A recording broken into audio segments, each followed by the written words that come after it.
Longsor batu terjadi di Desa Bantal, Kecamatan Asem Bagus, Situbondo, Jawa Timur, pasca diterjang hujan deras. Bongkahan batu berukuran jumbo menimpa sebuah rumah dan menutup akses jalan desa. Rumah milik Mariadi rusak akibat terkena longsoran batu berukuran besar. Beruntung pemilik rumah bisa menyelamatkan diri saat peristiwa longsor terjadi. Ada gemuruh besar, saya sontak lari dari rumah, tiba-tiba batu ini sudah ada di sini, sudah jatuh. Ini korban ada di dalam dua, anak sama istrinya, tapi sempat melarikan diri. Warga bersama petugas pun bergotong royong untuk membersihkan bongkahan batu yang menutup akses jalan antar desa. Hujan longsor sehingga mengenai salah satu rumah warga. Kemudian batu tersebut juga menutup akses jalan yang menuju ke Desa Bantal. Petugas menghimbau agar warga tidak beraktivitas di sekitar lokasi tebing saat hujan deras untuk menghindari adanya longsor susulan. Dari Situbondo, Jawa Timur, Rizky Amirul Ahmad Ayus melaporkan. Pemirsa, meski telah menabung bertahun-tahun dan sudah masuk dalam daftar peserta calon haji 2022, seorang nenek harus menelan pil pahit lantaran gagal berangkat haji pada tahun ini. Hal itu lantaran adanya pembatasan kuota dan faktor usia dari pemerintah Arab Saudi.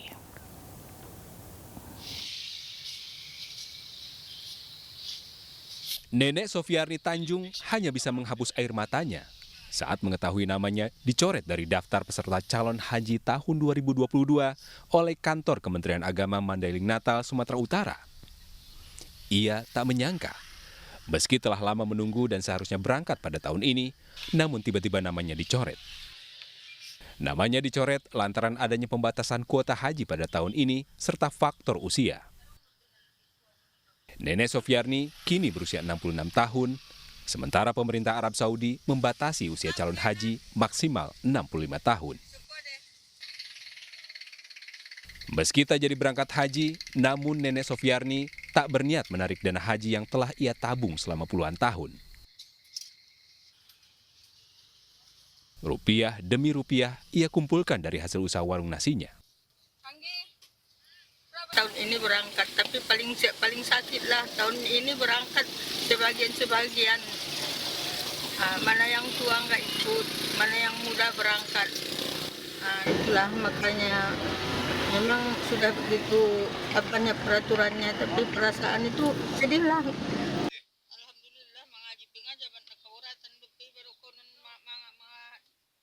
Warga Kelurahan Panyabungan 3, Mandailing Natal ini hanya bisa berharap pemerintah kembali memprioritaskan lansia agar dapat berangkat menunaikan ibadah haji.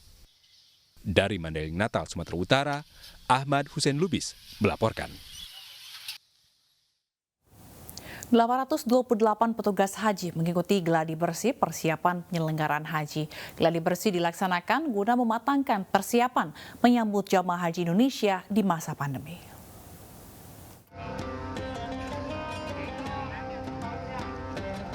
Jemaah calon haji ini langsung diangkut ke atas kursi roda akibat kelelahan setelah menempuh perjalanan panjang Indonesia Arab Saudi. Setibanya di Madinah, petugas haji yang telah menanti kedatangan jemaah calon haji langsung sigap mengatasi berbagai kemungkinan. Simulasi ini adalah salah satu skenario yang dimainkan dalam pelatihan bimbingan teknis petugas penyelenggara haji Arab Saudi 2022. Tidak hanya kedatangan jemaah dari bandara, geladi bersih rangkaian rukun haji juga digelar sebagai pematangan kesiapan petugas di Tanah Suci. Bimbingan teknis Arab Saudi tadi adalah mengimplementasikan dari materi-materi bimbingan teknis yang kemarin dilakukan berupa fungsi dan satuan kerja di sektor, sehingga mereka bisa memahami tugas-tugasnya sejak awal sampai akhir. Jadi fungsi ini akan bergerak. Petugas haji daerah kerja bandara dan Madinah akan berangkat ke Tanah Suci 31 Mei mendatang. Selain pembekalan pengetahuan ibadah, petugas haji juga dituntut memiliki fisik yang kuat guna membina, melayani, serta melindungi jemaah haji. Dari Jakarta, Ahmad Sudraji, Ainus melaporkan.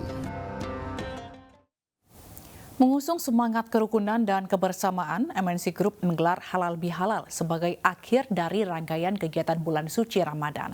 Muhammad Zainul Majdi atau yang akrab disapa Tuan Guru Bajang hadir memberikan tausiah dan memimpin doa bersama.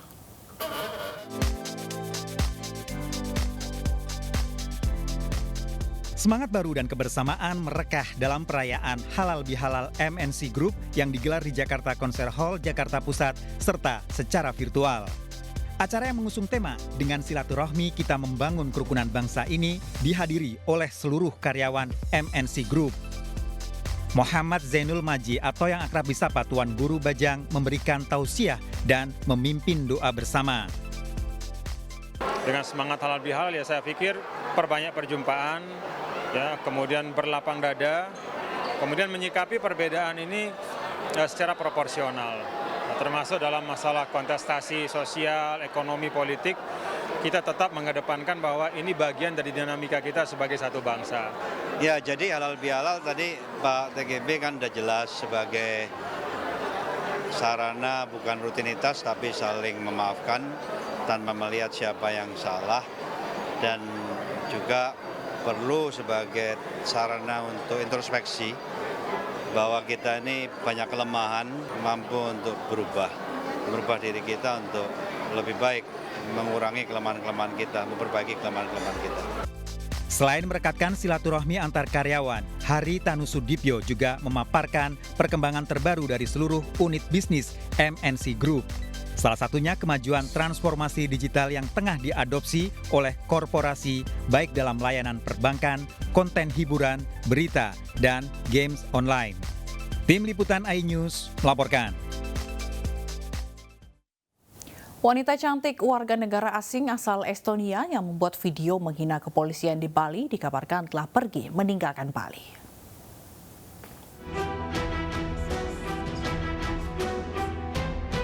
Video ini diunggah oleh akun TikTok @lerusi milik Valeria Vasileva, perwakilan negara Estonia dalam kegiatan Miss Global di Bali. Dalam video berdurasi 11,09 detik ini, Valerie menyebutkan jika kepolisian Bali melakukan korupsi lantaran selalu meminta uang saat melakukan tilang.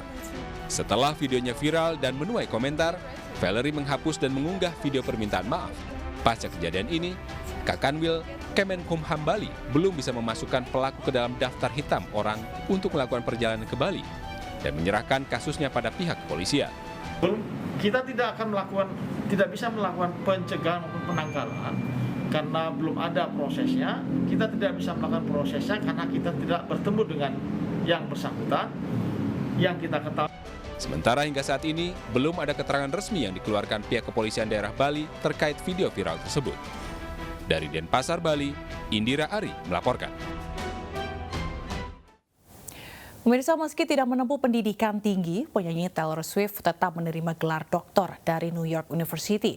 Taylor dianggap pantas menerima gelar doktor karena berpengaruh di bidang musik.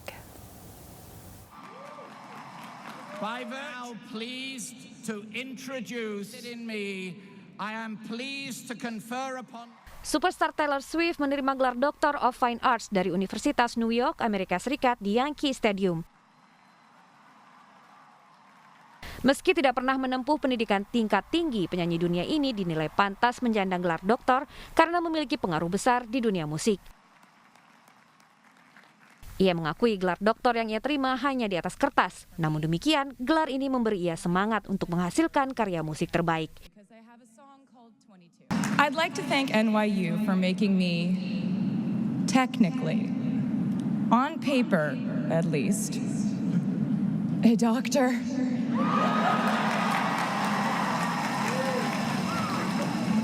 Not the type of doctor you would want around in case of an emergency.